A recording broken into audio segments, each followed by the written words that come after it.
They didn't say it behind my back. They said it right to my face. I was still in my gas station uniform wiping down the counter for the third time that hour. A couple had spilled half a slushie and walked off without so much as a nod. The buzz of the freezer hummed in the background. I was just about to check the coffee machine when my phone lit up beside the register. Sabine Quinn just posted a new photo. My thumb hovered, then tapped. I wish I hadn't. There she was, my little sister, grinning with her arms stretched wide in front of a silver Mercedes with a bow on top. The caption read, "Graduated in style. Thanks, Mom and Dad. Blessed Bausch Mercedes baby." The location tag, Four Seasons Hotel Charlotte. There were balloons, champagne, designer heels, hundreds of comments, queen emojis, fire emojis, slay girl, obsessed. I just stood there, sticky cloth in one hand, the other, holding my phone like a punch I didn't see coming. I wasn't mentioned. I wasn't tagged. I wasn't invited. I put the phone face down and kept wiping. There was no one to complain to. I didn't even bother asking why. I already knew the answer. When my shift ended, I rode the bus home and sat on the edge of my twin mattress. I stared at the wall, too tired to cry, too used to it. Sabine was the star. Always had been. Honor roll, pageants, influencer brand deals. She looked like a magazine cover and the world loved her for it. And me? I was what happened when things didn't go according to plan. No degree, no sparkle. Just hours on a time card and a 15-year-old car with one door that didn't open from the inside. A week later, I showed up at my parents' house with a birthday card and a bundle of gas station flowers I bought on clearance. My shoes were still dusty from my shift, but I wanted to see my mom's face light up. They were having brunch. Not just a casual one, this was a catered linen napkin kind of affair for Sabine and her college friends. Everyone was dressed like they stepped off Pinterest. My mom took the flowers without looking up. "You should have called," she said. "We already have guests." I offered to help in the kitchen, hoping just a small hope that she'd let me belong for 10 minutes. She hesitated, then looked toward the dining room. "Maybe just take the trash out, Mava. The girls are eating. I don't want anyone feeling uncomfortable." I didn't say anything, just took the bag and walked out back. On my way back in, I heard laughter from the dining room. I froze near the hallway. Dorian's voice carried through. "She's going places, you know, not like some people wasting their lives behind a counter." There it was. I stood there a second longer, then walked back to my car. I sat in the driver's seat and didn't move, not for 5 minutes, not for 20. I wasn't sad anymore. I was something else. By the time I got home, I knew exactly what I needed to do. That night, I didn't eat dinner. I just sat on my mattress with my back against the wall and a pen in my hand. I pulled out an old notebook I used to keep grocery lists in and flipped to a blank page. The lines were faded, but it didn't matter. At the top, I wrote, "I am done trying to be seen." Underneath, I wrote all the things I wasn't going to chase anymore: apologies, approval, a seat at any table that made me feel like a burden. I didn't need them to clap. I needed to build a life that didn't disappear the moment they looked away. The knock at the door came right after midnight. It wasn't loud, just a soft, familiar rhythm. Pop. He let himself in before I could stand up. "Didn't mean to drop by so late," he said, holding up a bag of groceries. "You eat today?" I lied. "Yeah." He glanced around the room like he already knew I hadn't. Then he set the bag down and sat beside me on the floor, back against the same wall. We didn't say much for a while. He opened a can of peaches and handed me half. I took them, chewing slowly, more out of respect than hunger. "You're holding something in," he finally said. I didn't answer. He reached into his coat pocket and pulled out a small, beat-up brass keychain. The letters on it were almost worn away, but you could still make out the words, "Built Not Bought." "Carried this with me since '74, he said. "First house I ever built. Didn't know what I was doing, just had a shovel, a toolbox, and a will too damn stubborn to quit. Everyone thought I'd mess it up. Maybe I did. But I finished it anyway." He held it out to me. "Figure it's time someone else carried it." I stared at it for a long time before taking it. It was heavier than it looked. "I don't have a plan yet," I whispered. "You don't need one yet," he said.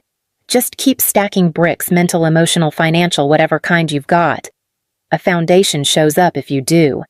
He left shortly after. Didn't hug me, didn't linger. Just said lock the door behind me, all right, and disappeared into the night.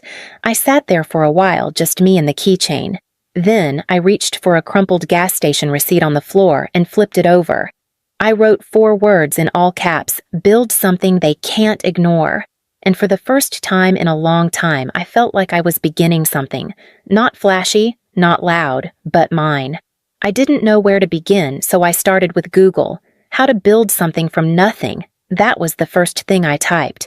It led me down a rabbit hole of midnight research articles on side hustles videos about wholesaling houses forums full of strangers flipping homes without loans. Most of it sounded like a scam, but I kept digging. Somewhere between exhaustion and quiet rage, I found a podcast called Brick by Brick Real Estate for Beginners. I downloaded every episode and started listening to it during my bus rides to work. I made a list of what I needed: time, money, patience, and grit. I was already used to being broke. Grit I had. Patience I could learn. Time I'd just have to steal it from myself. I canceled every subscription. No more takeout. No more $2 energy drinks. I sold my TV for $75 cash on Marketplace. It hurt more than I expected, like cutting a cord to my last form of escape. I opened a new bank account and labeled it Freedom. I started putting away whatever I could, tips from late shifts, spare change from rounding down at the grocery store. Sometimes it was only $1, but the balance grew 1 gritty cent at a time. Then I found a real estate course online for $40. The site looked like it hadn't been updated since 2010, but the content was real videos, PDFs, downloadable contracts. I printed everything at the library and brought the packet to work. When customers weren't around, I kept the notes open under the counter. I studied during lunch breaks and before bed. I started to see patterns in the deals people talked about: distressed properties, motivated sellers wholesaling without cash or credit. I wasn't trying to be a mogul. I just wanted one chance. That chance came on a rainy Tuesday night. I was on register when a regular walked in. Dennis Scruffy Boots faded jeans. He bought a black coffee and a lottery ticket. We talked about the weather like always. Then he sighed and said, "You wouldn't happen to know anyone who wants a moldy old house, would you? I just inherited one from my uncle, things barely standing." I paused. "Where is it, edge of Ridgeview? Cracked foundation? Smells like swamp. You selling it?" He raised an eyebrow. "You buying?" I shrugged. "Maybe. Or maybe I know someone who would." That night I drove to see it. I wore my cleanest hoodie and took photos with a borrowed phone. The house leaned like it was tired, but I saw past the water damage and sagging walls. I saw potential. I saw proof that I could do something bigger than gas station floors and sympathy glances. I posted in a Facebook investor group that night.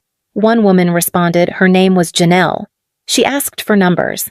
I gave her everything I had: photos, repair estimates, comps. She said she'd take it if I could lock it for under 70Ks. I got Dennis to sign a contract for $65,000. I assigned it to her 3 days later. My cut $5,000. No hammer, no loans, just knowledge and a yes.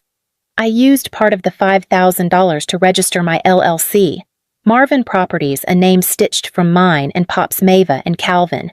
I printed business cards at the library, bought stamps in batches of 10, and spent nights handwriting letters to every absentee homeowner I could find in the county registry. I cold-called strangers on my 10-minute breaks behind the gas station, the scent of burnt coffee and spilled diesel in the air. Most hung up, some swore, a few listened, and 2 of those turned into deals. Small ones, but they mattered. I made $3 $200 on one, $6 $100 on the other. I didn't buy anything for myself. I didn't celebrate. I just moved the money into my Freedom account and started the process again. I kept my day job. I couldn't afford not to. My body was tired, but my mind was burning. I didn't need applause. I needed progress. Then one day, while scrolling on my cracked screen during lunch, I saw Sabine's newest post. She stood in front of a white mansion, not mine, not yet, with a caption that read, "Some people just won't catch up." Different levels. It wasn't subtle. It didn't have to be. The comments flooded in. Iconic, built different, leave the slow ones behind. I locked my phone. My hands shook. I wasn't angry, I was just so tired of disappearing. Later that week, I helped with my first renovation. A local investor offered to let me assist on a flip. I said yes without hesitating. I scraped floors, hauled demo trash, painted until my arms ached. And every time I opened a window in that dusty house, I could almost see the future. One night, long after everyone else had gone home, I sat alone on the unfinished stairwell. Drywall dust clung to my jeans. I was supposed to be proud. I was building something. But instead, I cried. Not loud, not messy, just quiet tears that didn't ask for comfort. The kind that came from being proud and invisible at the same time. I heard the door creak open. Pop stepped in holding a thermos. He didn't ask what was wrong. He didn't need to. He sat beside me on the stairs, handed me the cup, and rested his hand over mine. "You hear that?" he asked. I looked around. "What?" "That sound," he said, tapping his chest like something cracking open. I nodded barely. "That's not you breaking, baby girl," he said gently. "That's the wall. You're breaking through." I didn't answer. I just leaned into his shoulder and for the first time in a long time, let someone hold the weight with me. The next morning, I ordered new flyers. Not flashy, just bold enough. It took 27 months, 4 contracts, 2 flips, and more rejections than I could count. But I did it. I bought a house. Not just any house, a 6-bedroom estate on the edge of Asheville. White pillars, wraparound porch, tall windows that let in morning light like it was trying to bless you. It needed work, but I wanted the work. I wanted every nail and screw to carry my name. I walked through it alone the day the sale closed barefoot on the newly polished wood. The house was empty, but I didn't feel alone. I felt present, like I'd stepped into a future I hadn't dared name until it stood solid beneath my feet. I designed everything from the crown molding to the curved stairwell. I chose a soft green for the kitchen walls because it reminded me of Pop's thermos. I picked black iron railings for the balcony, strong, understated, honest. I built a small library into the study with reclaimed oak, even though I only owned 6 books. I figured I'd grow into it. I didn't throw a party. I didn't announce it. I didn't post a single photo. I kept it quiet not out of shame, but because this win didn't belong to the internet. It belonged to the girl who used to sleep beside her tool bag because she couldn't afford to lose one more thing.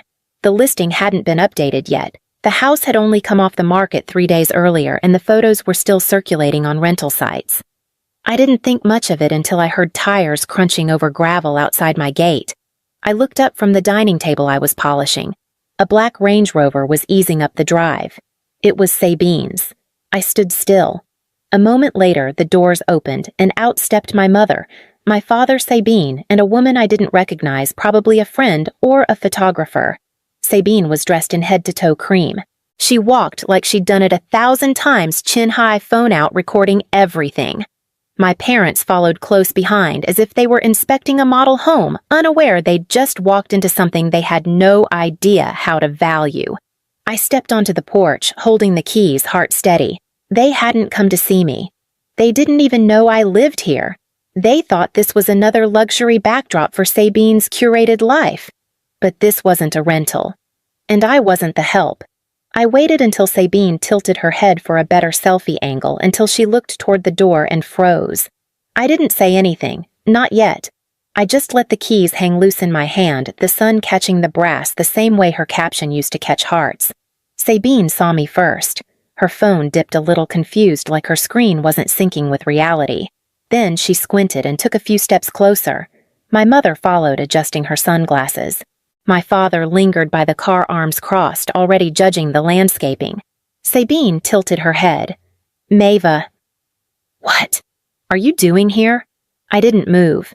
I just lifted the keyring and let it dangle in the sun. "This is my house."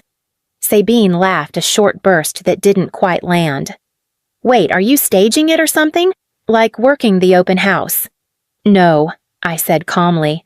"I don't live here either." Now she looked truly lost. "Then, what I own it." Silence. My mother's mouth opened, then closed. My father took a step forward. "What are you saying? You bought this." "With my company," I replied. "Marvin Properties. I handled the acquisition, managed the renovations, paid in full. No loans, no help. The gravel shifted behind them. Another car pulled in Pop's pickup, old and dusty, and familiar as a heartbeat. He parked slowly, then stepped out, taking in the house like he already knew every inch of it. He didn't look at Sabine. Or my parents. He walked straight toward me. When he reached the porch, he paused, eyes soft, proud. "You built it tall enough," he said, voice low, reverent. I swallowed the lump in my throat as he pulled me into a hug. For a moment, I forgot the others even existed. There was just his hand on my back, and the keychain in my palm, his keychain. Built, not bought. When he stepped inside, I turned back to the driveway. "You're welcome to come in," I said, "if you want." None of them moved. My mother scanned the porch railing. My father looked at the wide steps like they didn't quite belong to me. Sabine lowered her phone and finally stopped filming. No one said a word, so I turned and walked into the house. I didn't wait for footsteps behind me. I didn't check the window to see if they followed. I just walked through the foyer I'd restored with my own hands and let the silence speak for me. The next morning, my phone buzzed while I was pouring coffee in the kitchen. It was from my mother. "We're proud of you." 4 words. No punctuation, no apology, no explanation. I stared at the screen for a long time. It didn't feel like a triumph. It didn't feel like closure. It felt like a receipt confirmation of something long overdue, but offered too late to matter. I thought about all the nights I went to bed wondering what was wrong with me, the birthdays I spent alone, the way they used my silence as evidence that I didn't care when really I just didn't know how to keep bleeding for people who called it weakness. I thought about the way my mother had looked at the railing I built as if trying to find cracks in it, about the way my father couldn't say a word once the facts were too big to ignore, about how Sabine had stood frozen for once without a caption. And then I deleted the message, not out of bitterness, just clarity. I no longer needed proof that I was enough. They saw me now, maybe. But I'd been real this whole time. Just because someone finally opens their eyes doesn't mean you were invisible before. Pop and I had breakfast on the back porch. He told me about the crooked chimney he'd built on his first house, how it leaned but never fell. We laughed about it over scrambled eggs. That meant more to me than any message ever could. Later that day, I drove out to a property 2 towns over to meet a seller. The roof was half caved in. I saw the same thing I always did, possibility under the wreckage. I walked through the weeds and imagined what it could be, not because I needed to prove anything anymore, because I had finally remembered who I was building for. Maria and Elijah used to share night shifts with me at the station. They saw me before the polished floors and porch columns back when I was still wiping counters and counting coins for rent. When they asked how I did it, I didn't give them speeches. I gave them tools. I printed out my original scripts, gave them copies of the old course, PDFs, walked them through how to talk to sellers and handle silence on the other end of the phone. They showed up early, stayed late, asked hard questions. When they closed their first deal, $4, $200 on a wholesale in Ridgeview, we met for coffee at the spot near the old station. I brought them each a keychain. Same brass, same words, built, not bought. They understood. A week later, I saw a photo Sabine had posted. She was standing in front of my house smiling into the camera. The caption, "Dream Home Vibes," or manifested. She didn't tag me, didn't mention me, just used it as a backdrop like everything else. I looked at the screen, then set the phone down. I wasn't angry, not even surprised. I walked to my bookshelf where Pop's original keychain still sat scratched, dulled, solid. I placed it on the top shelf next to the first ledger I ever used to track expenses. The brass caught a sliver of afternoon sun and glowed. She could have the photos. I had the foundation. Most mornings I water the garden before the sun gets too high. It's not much, just herbs, tomatoes, a stubborn fig tree that refuses to give up, but it grows. Like I did. Pop still visits every Sunday. We drink coffee on the back porch, talk about roof angles and soil drainage like we're running a tiny empire. He always brings something, an old blueprint, a story I haven't heard, a reminder that building runs in the blood. There's no applause, no spotlight, just steady mornings and floors that don't creak when I walk on them. I used to chase their attention like oxygen. Now I breathe just fine without it. The ledger's full, the keychain's polished, the front door closes soft and sure. Sometimes I think about that girl behind the counter counting pennies pretending not to notice when people didn't look her in the eye. I hope she'd be proud of who we became. They still don't talk about me much. That's all right. I didn't do this to be remembered by them. I did it to remember myself. They thought I'd always be behind the counter, but I became the architect of my own front door.